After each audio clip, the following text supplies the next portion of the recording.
Podcasts, the final frontier. These are the voyages of the podcast. There are 4 lights! Its 5-year mission to explore strange, familiar worlds, to seek out new listeners and new civilizations, to boldly go where most nerds have gone before. Join Matt and Shirley on their 5-year mission with a different guest each week as they talk about an episode of Star Trek, from the original series through Enterprise. They'll cover every episode, eventually. Hi everybody, and welcome back to There Are 4 Lights. This week it's just me, no Shirley, but we're joined by Phil Durham. Say hi, Phil. Hello. Phil, why don't you tell us a little bit about the podcast that you're on with us? Well, there's Masks of, I'm going to get this wrong, Nyarlathotep, something close to That's close. All right. That's close. Yeah, and having a lot of fun doing that. You know, investigating, learning about the deep lords, deep ones. Deep ones, yeah. Yeah, we haven't actually started, at the time of this recording, we haven't actually started playing that one, but I think you got to play in Shirley's side quest. Yeah. Where we were children, and I had fun. I think you had fun. Yeah. You didn't run away and defriend us, so. Well, yeah, I joined the cult, and then I even came back to do Jesse's, so. Well, that's right, you did. Well, I meant you didn't run away in real life and defriend us. Well, not yet. Not yet. You're on the so this week we're going to talk about the original series episode Mud's Women, which is exciting. Are you excited about this? Oh, I am. You picked certainly a very interesting one. Yeah. We were talking before we started recording. You hadn't actually watched much of TOS before this specific episode, right? Correct. I don't think I'd seen a full episode prior to this one. I think, I kind of saw this, that, and the other thing. I obviously watched the movies, but in terms of TOS, I was always here and there in the background, if at all. Right on. Have you watched all the movies, the original series movies? Yeah. Okay. Starting from the motion picture. I think we've had the debate about 3 versus 5, so. Well, I mean, there's no horse neck pinches in 3. Oh, there's so many things wrong with. Or Uhura fan dancing. Hey, you were talking about how you enjoyed in the TOS series on the other podcasts that Uhura actually plays a role. And actually, that's true. Interesting note on Memory Alpha about a scene with Uhura that got cut out of this episode. Oh, see, there you go. So we'll get right into kind of the story, the plot. Do you want me to do the overview, or would you like to? Oh, go right ahead. Okay, so there's this cargo ship that's dodging the Enterprise. That's kind of how it opens up. Things start to go bad, and the cargo ship dodges its way into an asteroid field where it promptly loses its engines. So the Enterprise extends its deflector shield around the little cargo ship to protect it from asteroids, but in the process burns out its lithium crystal circuits and leaves the ship woefully underpowered. Hence, just so we're all aware, there's no tractor beam in this at all, which only would have made sense. And internal and external sensors can't pick out people on another ship at this point in time, which is interesting. But they beam over one person from the other ship, who is the captain. He identifies himself as Captain Leo Walsh. I believe it's Leo, isn't it? Yes. Should probably find that. There we go. Yes, Captain Leo Walsh. And then he has them beam over 3 other people from the ship, all very beautiful ladies who are ladies. Oh, it's a wonderful moment of tension when the ship is exploded and they're not sure if they're actually going to get the people. Yeah. There's some strange buffer stuff there in that. That was interesting. Well, that happens even in TNG, the explosion. Yeah. Oh, did we actually get them or not? Something like. Yeah, they do that quite a bit. I like it though. This one, this is kind of the first time they've really done it, so I really like that they at least started early.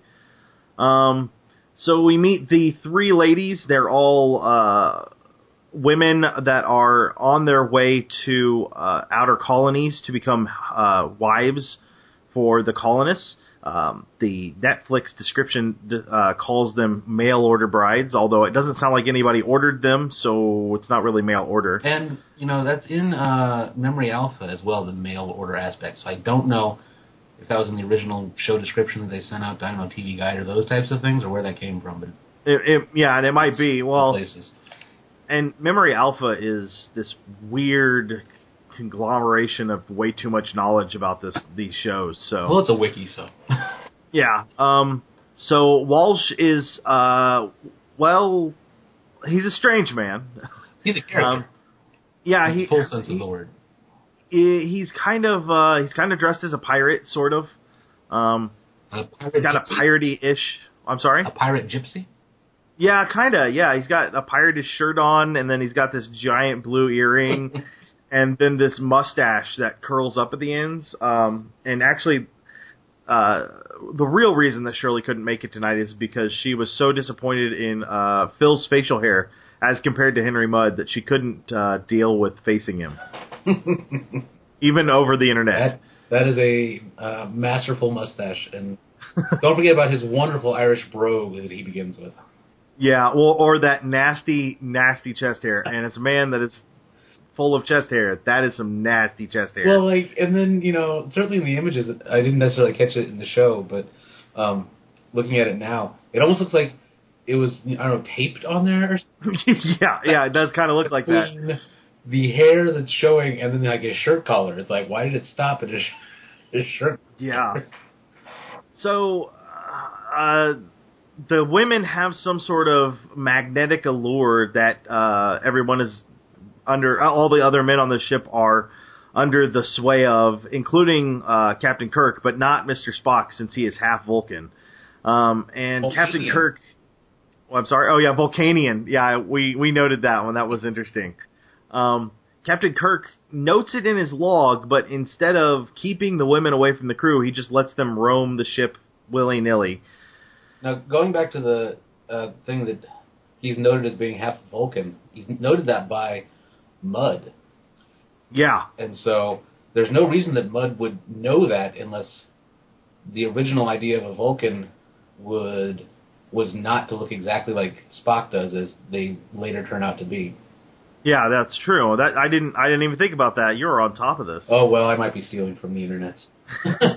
Well, and that is interesting that he does note him as half Vulcan, half Vulcanian, and it maybe his ears just aren't pointy enough or something. Yeah. So Captain Kirk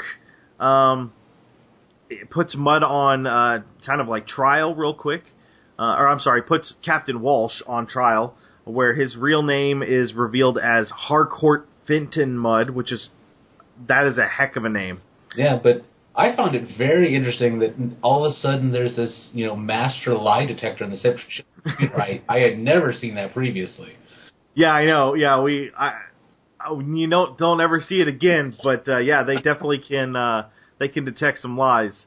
I was impressed by that. So it's revealed that Mudd is actually not allowed to be piloting a ship. He has a long history of crime. Some smuggling, some counterfeit currency, and he kind of lives outside the law, and he makes some excuses for why he called himself by Leo Walsh, and he's kind of confined to quarters until Kirk can get him somewhere where he can stand full trial. Meanwhile, the ship is in dire straits because they've run out of lithium crystals. There's only one left, and it has a terrible fracture, and it's clearly going to blow, and it does. So they have to. It's also interesting as you're saying it. You're saying it as they refer to it in the episode as lithium crystals, even though it later was always referred to as dilithium. Well, you have an upgrade on the lithium. You want the di. And the tri. They come up with the trilithium later. Yeah, I remember that. So they head to a nearby mining station on Rigel 12. It's only a couple of days away, which at this point I had to question why they didn't just freaking call Starfleet. But Okay. They're exploring strange new lands, so, you know. Yeah. So he has the authority later to, you know, pay, apparently, which I didn't think there was supposed to be, you know, currency and money and all of that in perfect future world. Yeah, I don't think that by this time they'd really worked out all of those things, but yeah, it's definitely something that they need to work out.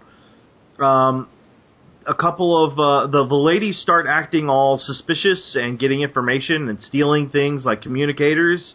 Mud contacts Rigel 12 and kind of sets himself up to benefit and profit from the situation he's in. They arrive at Rigel 12. Two of the three miners come up, demand the women in payment for the lithium, and then demand that Mud be set free. And this is where we find out, I guess just before that is where we find out about the women and their ability, or their reliance on some sort of pill to keep them pretty, which is interesting. I'm not quite sure how I feel about that, but I didn't realize a pill could put on makeup. Well, I mean, yeah, certainly they were taking creative liberties with the makeup effects to do that. I think it's an interesting idea. I think that certainly plays into societal and social ideas. There's certainly a lot of pills or creams or those types of things on the market to make you look better and all those types of things. So yeah. So Kirk and Spock go down to the planet where the women have beamed down, ask for the lithium, which they need desperately because they only have a couple of days in orbit before things go bad and they crash into the planet. The head miner, Ben Childress, tells him that he'll get to it when he gets to it. And then Eve, kind of the most acting worthy of the three, runs out. She's clearly been slipping during the time that she's been on the ship. She's kind of falling for Kirk and cares for him, and so she runs out onto the... I'm sorry? There's even an important scene while they're still on the ship where seemingly kind of seducing Kirk, but then says, you know, at a pivotal moment just before Kirk would get the girl, that she can't do this and she doesn't agree with what Mud is doing or something, and that was the first clue that, you know, beyond just, you know, the quote-unquote mail order bride, something is iffy about the situation. Yeah. So Eve runs out, and Childress goes after her, so does Kirk, and they can't seem to find her, and Kirk ends up back up on the ship where they try to use sensors to find them, but that starts to go bad because, you know, magnetic storms, because that comes up a lot, if I remember correctly. Ionization, too. Those are the two big ones that you can't... Yeah. So they eventually find... I'm sorry? It's interesting that while they are rapidly running out of power to even maintain in orbit, they're still teleporting back and forth. Yeah. Doesn't seem to really bother them. That's a cheap energetic activity, you know, break apart atoms and then reassemble them. Yeah, I mean, well, you know, piloting a whole starship. Childress eventually finds Eve and brings her back to his quarters, and the Enterprise locates them there and sends down Kirk and Mud. Meanwhile, Eve has slept, and so has Childress, and Eve starts cooking for Childress. And Childress is pretty prickly, kind of a jerk about the whole thing, but they start to warm up to each other. But then Eve's looks begin to fade. And as they start bickering with one another, Kirk and Mud arrive. Kirk has Mud explain about the Venus drug.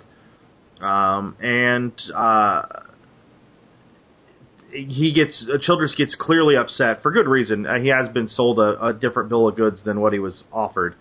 And it's about that time that Eve grabs what she thinks is a pill, takes it, and it turns out that the beauty was within her all the time. No, come on, you butchered that. Come on. Yeah, go ahead. She grabs to what she believes is the Venus drug that has been shown to Ben that not Walsh, Mudd was forced to admit to administering to the girls or whatever, and she swallows it and she makes this whole statement, this whole monologue about how, is this the type of woman that you want, one that is just only, that is vain and this and that, and doesn't care about what you want, and kind of this severe dichotomy between the one who cares about what's going on and helping around the house and those types of things, and the pretty one, and then there's just that awful, I thought it was an awful turn when it's all of a sudden, oh, there was a fake, that was just, you're being confident. Yeah, her confidence put makeup on her real quick, and brushed her hair. Yeah, Shirley and I talked about that. She did watch this with me. In the first transformation, when they take the pills up on the Enterprise, the two other girls, essentially their unattractive look is no makeup and messed hair, and somehow taking the pill puts makeup on them and styles their hair. It was a little rough to watch that, realizing that that's probably the best they could come up with. So yeah, it turns out that Eve's beauty is her own self-confidence, and Childress is happy, and they agree that she'll stay and talk and get to know him, and Kirk and Mudd beam back up. After supposedly receiving the crystals that we don't ever... Yeah, we never see the crystals, except for the one broken one. Which is weird. So yeah, that's the basics kind of it. Yeah. So well, the other thing about the pill that I thought was kind of set me askew when I heard it was when they're talking about the Venus drug. I don't know if it was Mudd or if it was Kirk that was talking about how that whoever takes it, it just makes them more of what they are, and then they get into these terrible stereotypes about it. It makes men aggressive, and it makes women, I forget what they said specifically. More feminine. Yeah, but anyway, that's not necessarily a incorrect statement, but it was more I don't know, voluptuous. I don't think it was voluptuous. Yeah, rounder. Oh, I yes. think is what yes, it might have been rounder or something. Yeah, it was kind of rough, but a little sexist. Yeah. So yeah, it was interesting. Why don't we touch on there were quite a few guest stars in this. Why don't we touch on those? Sure. Roger C. Carmel played Henry Mudd. Yeah. And I really liked his performance. I thought he did. Yeah. There is another episode with him, another episode of the original series with him in it, and I cannot wait to watch that one just for him. Well, maybe you can have me back and we can look at that one again. If it wasn't already claimed last week. Oh. Yeah, that one unfortunately was grabbed by our good friend Matthew Peterson from the Major Spoilers. So, unfortunately, maybe you two can fight in the death with weird jousting bladed things. Yeah. Or maybe I can just mention the cage to him and he'll go screaming off into the night. That's possible. It's very possible. And then we had the three ladies, Karen Steele, who has done... Oh, I'm sorry. Let's go back to Roger C. Carmel. Roger C. Carmel's done quite a bit. A lot of stuff in the 60s and 70s. A lot of TV shows. But most importantly, he was in the Transformers, the movie. Not that movie. The animated movie from 1986 with the awesome rock intro. Playing Cyclonus and the Quintesson leader. I don't remember. You've never seen that movie? I've seen it. I don't remember it. I saw that when I was, in single digits in terms of age. Fair enough. He was on a bunch of stuff. He did a lot of voice acting towards the end. The Adventures of the Gummy Bears, DuckTales, Johnny Quest, BJ and the Bear. That one may not be a voiceover. That one may actually be a TV show. I just assume there's a bear in the name, but who knows? But he is in another episode of Star Trek, and then he's in an episode of the the other series called Star Trek: The Animated Series. Ugh. So, in an episode called Mud's Passion. Oh, that sounds scary. Yeah, the three ladies were played by Karen Steele. She was kind of the lead lady.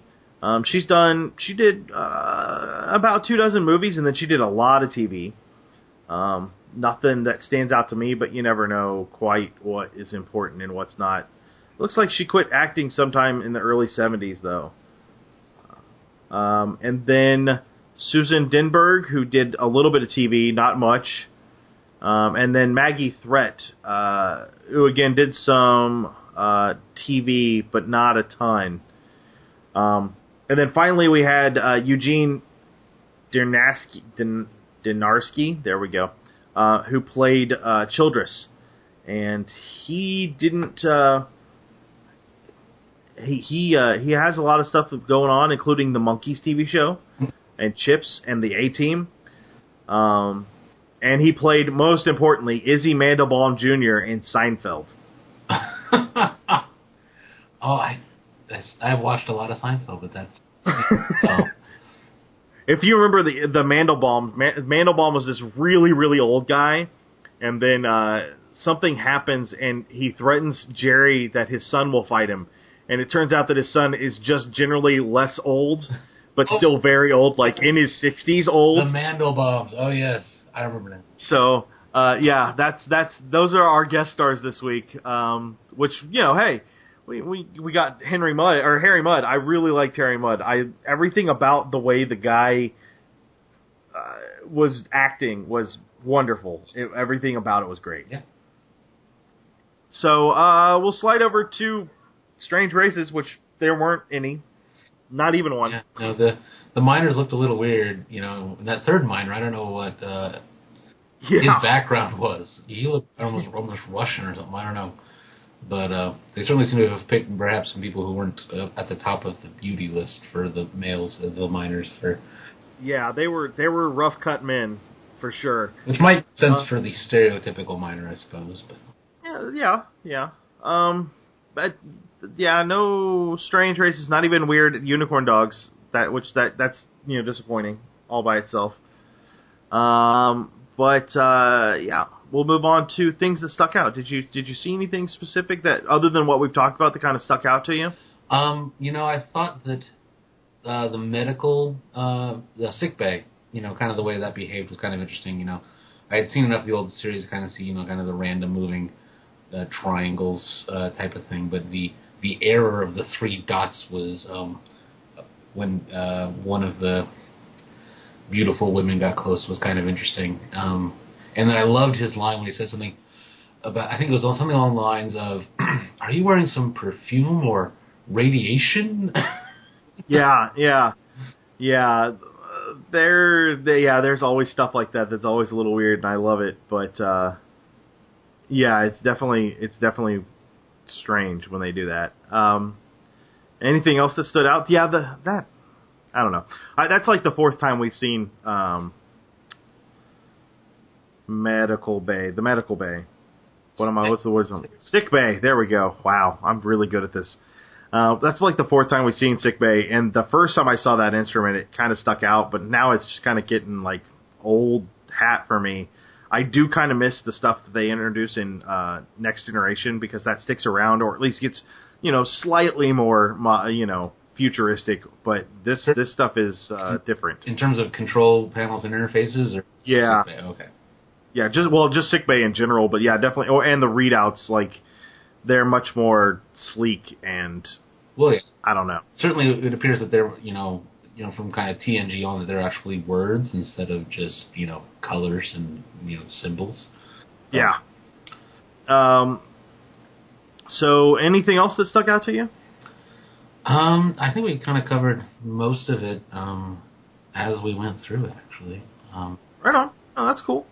I would like to say that what did stick out is this is the Mud incident that we get the cargo ship they use in Into Darkness, the movie. If you remember in the Star Trek Into Darkness 2000 and Framistat movie that just came out a few years ago, they mention let's use that ship from the Mud incident, and that's what they take down to the Klingon planet. Oh, I didn't even catch that. Yeah. Yep. It was a nice little Easter egg. So now we know that in that universe, Henry Mudd's ship did not blow up. Correct. Yeah. So, all right. Well, let's get into our recurring items. So every series has its own kind of things that happen all the time. Although so far, not so much. We got no Bones quoting "I'm a doctor, not something," and he didn't tell anybody that they were dead. No, he just mostly kind of, stared as all the other men were doing. Yeah. I'm going to count this one as Kirk gets the lady, because he had the lady. He had her. No, she rejected him. Well, but she rejected him because she liked him too much. Yeah. So there was the very true statement that is repeated throughout the Star Trek universe that a captain is married to his or her ship. I guess I don't know if the female captains, if it's still a female ship. Yeah, I don't know. I think calls Voyager girl more than once. I don't know. She uses feminine pronouns, or she actually calls the ship a girl?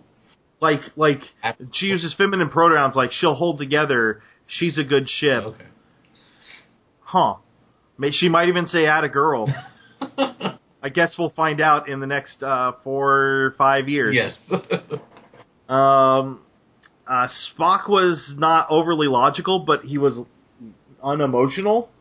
Because the ladies didn't seem to affect him. He didn't get he got screen time, but he didn't get a whole lot of lines in this one. Yeah, there was one point where he seemed to have almost a very slight smile, like observing what it was everyone else was happening to. I thought that did, now that I think about it, catch my eye.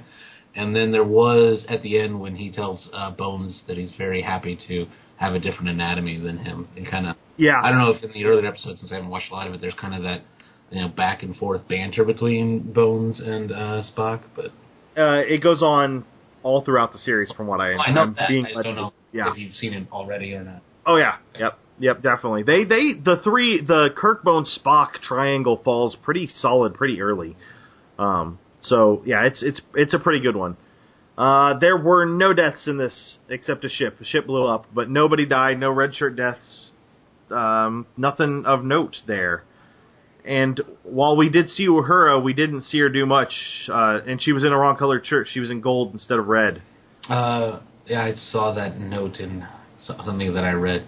But now that you mentioned Uhura, apparently there's supposed to be a monologue between Mudd and Uhura where he's trying to convince her to take the drug.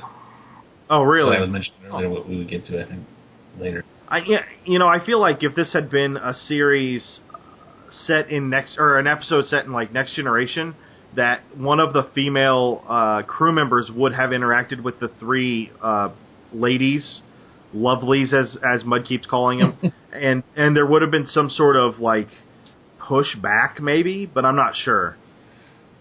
Yeah, certainly depending on which series they recreated this in, I think the reactions would have been different. They would have all taken their kind of unique tack to that, between jealous anger or something else, or repugnance or something. I don't know.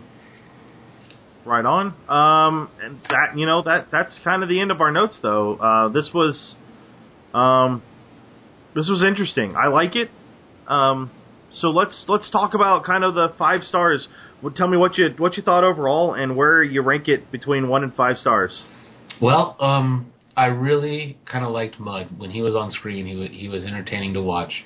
I didn't entirely understand a lot of when kind of was focusing on Eve. Her action seemed a little erratic, and I don't know if maybe I just didn't get it. And there was certainly some moments of kind of the whole power thing that seemed forced or false. But overall, I would say I enjoyed it, so I would probably maybe can I do a 3.5? Yeah. I enjoyed it. Mudd, you're right. Like, every time he was on the screen, he was just delightful, wonderful. I could not be happier with who they chose for that. everybody else seemed okay. And you're right, Eve did have her moments of weird, like, I don't know, robotiness, maybe. But overall, I enjoyed it. I'd give it a solid 3, which is, we're doing pretty well. Everything's above average so far for the original series. Did you like all of the Vaseline shots? Yeah, they weren't as Vaseline-y as some of the earlier stuff. Because there was some earlier, like there's one in Man Trap where they focus on Kirk, and there could not have been more Vaseline on the lens. Like literally could not have. It was so much Vaseline. But yeah, no, I enjoy it well enough, and they use that in lighting in a different way than I'm used to put emphasis on things, and I keep having to remind myself this is the 60s, and that's one of the things you have to do. So, well, I think also, especially on this one, they were especially trying to highlight the allure, because they would go to each girl in turn with that Vaseline shot and like play that special music to be like, oh my goodness, this person must be incredibly attractive just based on using this shot. Not that they weren't reasonably attractive. Yeah. So, Phil, where else can we find you besides on Masks of Nyarlathotep? Well, I'm also writing reviews for Nerds Domain, and that's probably where you can primarily find me. How about a Twitter? Do you give that out? If you want to go follow me at PR Durham, you certainly can. It's probably just going to be mostly the craft beer that I'm drinking, but. Yeah. You do enjoy the craft beer, which, hey, whatever. We all love the craft beer. Anything else you want to plug before you go? No, but thank you for your invitation. It's been fun. Well, yeah, I was happy. We're always happy to have Phil on, and we will talk to you guys real soon. And that'll do us tonight for There Are Four Lights. Remember, you can email us at therearefourlightspodcast@gmail.com or find us on Facebook at facebook.com/nerdsdomain, on Twitter at nerdsdomain, or over at our site, nerdsdom.com. Be sure to sign up for the newsletter while you're there. You can head over to iTunes and give us a 5-star rating. A big thanks to 5 Year Mission for their music. You can find them at 5yearmission.net. Don't forget you can support us at patreon.com/nerdsdomain. And check out our shirts at /loot.